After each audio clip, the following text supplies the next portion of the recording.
नमो भगवते तस्मै कृष्णायाद्भुतकर्मणे रूपनाम विभेदेन जगत कीर्ति यूयते सच्चिदानन्दरूपाय विश्वोत्पत्त्यादिहेतवे तापुत्र विनाशाय श्रीकृष्णाय वयं नुमः। श्रीमद्भागवत महापुराण प्रथम स्कंध 7वां अध्याय। अश्वत्थामा द्वारा द्रौपदी के पुत्रों का मारा जाना और अर्जुन के द्वारा अश्वत्थामा का मान मर्दन। श्री सौनक जी ने पूछा, सूत जी, सर्वज्ञ एवं सर्वशक्तिमान व्यास भगवान ने नारद जी का अभिप्राय सुन लिया, फिर उनके चले जाने पर उन्होंने क्या किया? श्री सूत जी ने कहा, ब्रह्म नदी सरस्वती के पश्चिम तट पर सम्ययाप्रास नाम का एक आश्रम है। वहाँ ऋषियों के यज्ञ चलते ही रहते हैं। वहीं व्यास जी का अपना आश्रम है। उसके चारों ओर वीर का सुंदर वन है। उस आश्रम में बैठकर उन्होंने आचमन किया और स्वयं अपने मन को समाहित किया। उन्होंने भक्ति योग के द्वारा अपने मन को पूर्णतया एकाग्र और निर्मल करके आदि पुरुष परमात्मा और उनके आश्रय से रहने वाली माया को देखा। इसी माया से मोहित होकर यह जीव तीनों गुणों से अतीत होने पर भी अपने को त्रिगुणात्मक मान लेता है और इस मान्यता के कारण होने वाले अनर्थों को भोगता है। इन अनर्थों की शांति का साक्षात साधन है केवल भगवान का भक्ति योग। परंतु संसार के लोग इस बात को नहीं जानते। यही समझकर उन्होंने इस परमहंसों की संहिता श्रीमद्भागवत की रचना की। इसके श्रवण मात्र से पुरुषोत्तम भगवान श्री कृष्ण के प्रति परम प्रेममयी भक्ति हो जाती है, जिससे जीव के शोक, मोह और भय नष्ट हो जाते हैं। उन्होंने इस भागवत संहिता का निर्माण और पुनरावृत्ति करके इसे अपने निर्वृत्त पारायण पुत्र श्री सुखदेव जी को पढ़ाया। श्री सौनक जी ने पूछा, श्री सुखदेव जी तो अत्यंत निवृत्ति पारायण हैं। उन्हें किसी भी वस्तु की अपेक्षा नहीं है। वे सदा आत्मा में ही रमण करते हैं। फिर उन्होंने किस लिए इस विशाल ग्रंथ का अध्ययन किया? श्री सूत जी ने कहा, जो लोग ज्ञानी हैं, जिनकी अविद्या की गांठ खुल गई है और जो सदा आत्मा में ही रमण करने वाले हैं, वे भी भगवान की हेतु रहित भक्ति किया करते हैं, क्योंकि भगवान के गुण ही ऐसे मधुर हैं जो सबको अपनी ओर खींच लेते हैं।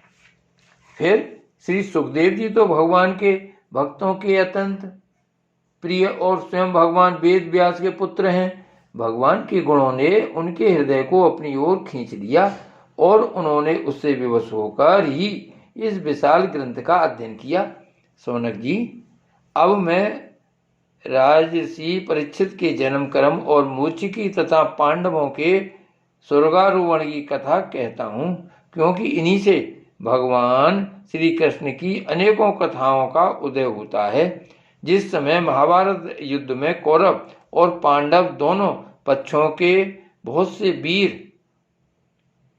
वीर गति को प्राप्त हो चुके थे और भीमसेन की गदा के प्रहार से दुर्योधन की जांघ टूट चुकी थी, तब अश्वत्थामा ने अपने स्वामी दुर्योधन का प्रिय कार्य समझकर द्रौपदी के सोते हुए पुत्रों के सिर काटकर उसे भेंट किए।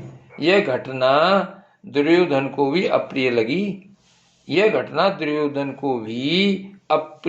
लगी, क्योंकि ऐसे नीच कर्म की सभी निंदा करते हैं। उन बालकों की माता द्रौपदी अपने पुत्रों का निधन सुनकर अत्यंत दुखी हो गई। उसकी आंखों में आंसू छलछला आए। वह रोने लगी। अर्जुन ने उसे सांत्वना देते हुए कहा, कल्याणी, मैं तुम्हारे आंसू तब पहुंचूंगा जब उस आतताई ब्राह्मण अधम का सिर गांडीव धनुष के बाणों से काटकर तुम्हें भेंट करूंगा और पुत्रों की अंत्येष्टि क्रिया के बाद तुम उस पर पैर रखकर स्नान करोगी। अर्जुन ने इन मीठी और विचित्र बातों से द्रौपदी को सांत्वना दी और अपने मित्र भगवान श्री कृष्ण की सलाह से उन्हें सारथी बनाकर कवच धारण कर और अपने भयानक गांडीव धनुष को लेकर वे रथ पर सवार हुए तथा गुरुपुत्र अश्वत्थामा के पीछे दौड़ पड़े। बच्चों की हत्या से अश्वत्थामा का भी मन उद्विग्न हो गया था। जब उसने दूर से ही देखा कि अर्जुन मेरी ओर झपटे हुए आ रहे हैं, तब वह अपने प्राणों की रक्षा के लिए पृथ्वी पर जहां तक भाग सकता था रुद्र से भयभीत सूर्य की भांति भागता रहा। जब उसने देखा कि मेरे रथ के घोड़े थक गए हैं और मैं बिल्कुल अकेला हूं, तब उसने अपने को बचाने का एकमात्र साधन ब्रह्मास्त्र ही समझा। यद्यपि उसे ब्रह्मास्त्र को लौटाने की विधि मालूम न थी, फिर भी प्राण संकट देखकर उसने आचमन किया और ध्यानस्थ होकर ब्रह्मास्त्र का संधान किया। उस अस्त्र से सब दिशाओं में एक बड़ा प्रचंड तेज फैल गया। अर्जुन ने देखा कि अब तो मेरे प्राणों पर ही आवनी है। तब उन्होंने श्री कृष्ण से प्रार्थना की। अर्जुन ने कहा, श्री कृष्ण, तुम सच्चिदानंद स्वरूप परमात्मा हो, तुम्हारी शक्ति अनंत है, तुम ही भक्तों को अभय देने वाले हो। जो संसार की धधकती हुई आग में जल रहे हैं, उन जीवों को उससे उबारने वाले एकमात्र तुम ही हो। तुम प्रकृति से परे रहने वाले आदि पुरुष साक्षात परमेश्वर हो। अपनी चित्त शक्ति स्वरूप शक्ति से बहिरंग एवं त्रिगुणमयी माया को दूर भगाकर अपने अद्वितीय स्वरूप में स्थित हो। वही तुम अपने प्रभाव से माया मोहित जीवों के लिए धर्मादि रूप कल्याण का विधान करते हो। तुम्हारा यह अवतार पृथ्वी का भार हरण करने के लिए और तुम्हारे अनन्य प्रेमी भक्त जनों के निरंतर स्मरण ध्यान करने के लिए है। स्वयं प्रकाश स्वरूप श्री कृष्ण, यह भयंकर तेज सब ओर से मेरी ओर आ रहा है। यह क्या है, कहां से क्यों आ रहा है, इसका मुझे बिल्कुल पता नहीं है। भगवान ने कहा, अर्जुन, यह अश्वत्थामा का चलाया हुआ ब्रह्मास्त्र है। यह बात समझ लो कि प्राण संकट उपस्थित होने से उसने इसका प्रयोग तो कर दिया है, परंतु वह इस अस्त्र को लौटना नहीं जानता। किसी भी दूसरे अस्त्र में इसको दबा देने की शक्ति नहीं है। तुम शस्त्रास्त्र विद्या को भली बात जानते ही हो। ब्रह्मास्त्र के तेज से ही इस ब्रह्मास्त्र की प्रचंड आग को बुझा दो। सूति जी कहते हैं, अर्जुन विपक्षी वीरों को मारने में बड़े प्रवीण थे। भगवान की बात सुनकर उन्होंने आचमन किया और भगवान की परिक्रमा करके ब्रह्मास्त्र के निवारण के लिए ब्रह्मास्त्र का ही संधान किया। बाणों से बेष्टित उन दोनों ब्रह्मास्त्रों के तेज प्रलयकालीन सूर्य एवं अग्नि के समान आपस में टकराकर सारे आकाश और दिशाओं में फैल गए और बढ़ने लगे। तीनों लोकों को जलाने वाली उन दोनों अस्त्रों की बड़ी हुई लपटों से प्रजा जलने लगी और उसे देखकर सबने यही समझा कि यह प्रलय काल की सांवर्तक अग्नि है। उस आग से प्रजा का और लोकों का नाश होते देखकर भगवान की अनुमति से अर्जुन ने उन दोनों को ही लौटा लिया। अर्जुन की आंखें क्रोध से लाल लाल हो रही थीं। उन्होंने झपटकर उस क्रूर अश्वत्थामा को पकड़ लिया और जैसे कोई रस्सी से पशु को बांध ले वैसे ही बांध लिया।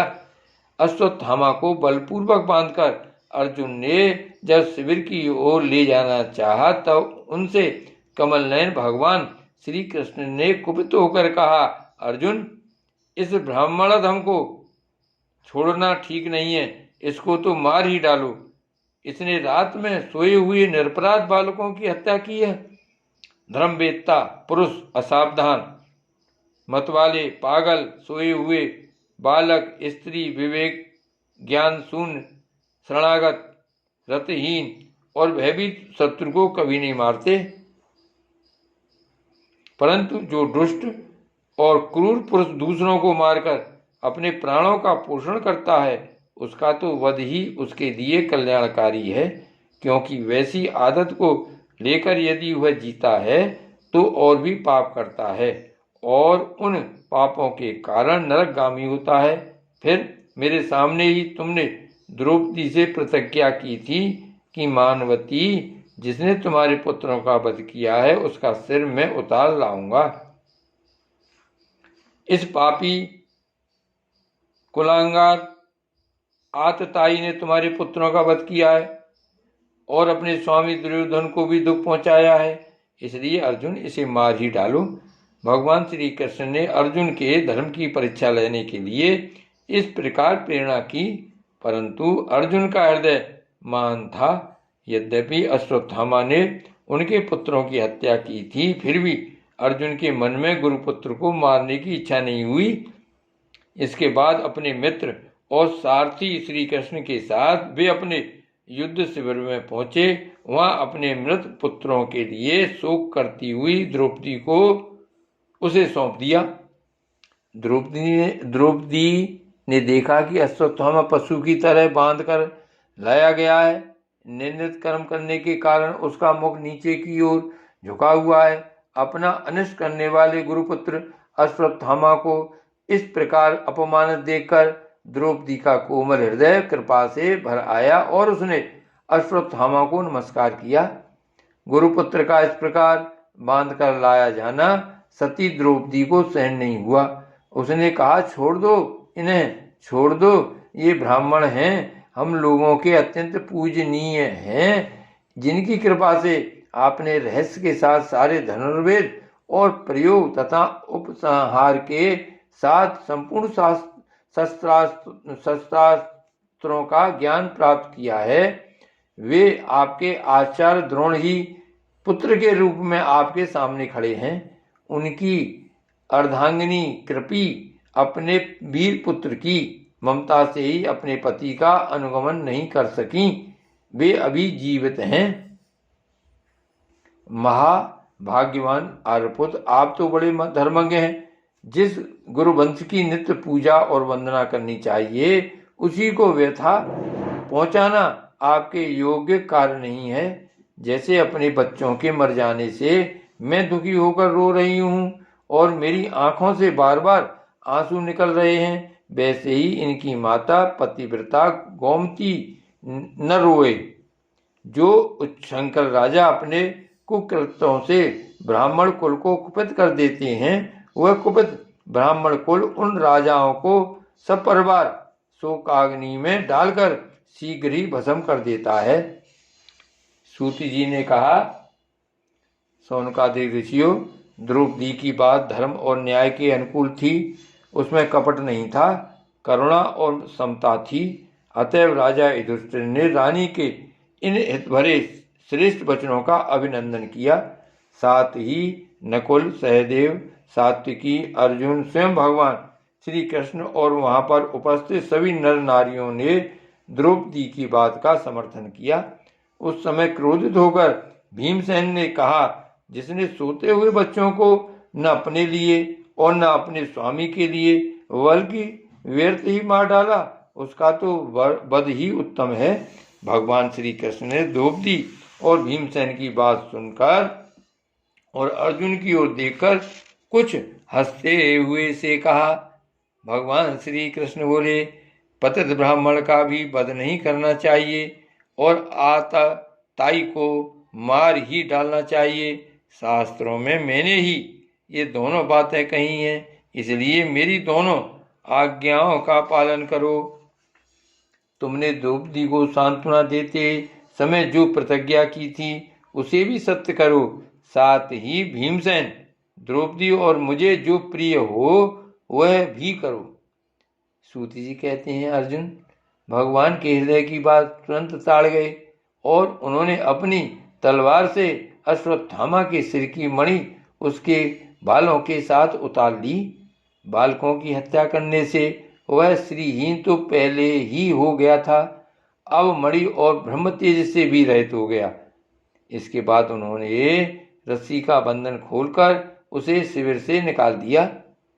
मूड़ देना, धन छीन लेना और इस स्थान से बाहर निकाल देना, यही ब्राह्मण अधर्मों का वध है। उनके लिए इससे भिन्न शारीरिक वध का विधान नहीं है। पुत्रों की मृत्यु से द्रौपदी और पांडव सभी शोकातुर हो रहे थे। अब उन्होंने अपने मरे हुए भाई बंधुओं की दाहादि अंत्येष्टि क्रिया की। श्री भागवत भगवान की जय। श्री गोवर्धन नाथ की जय।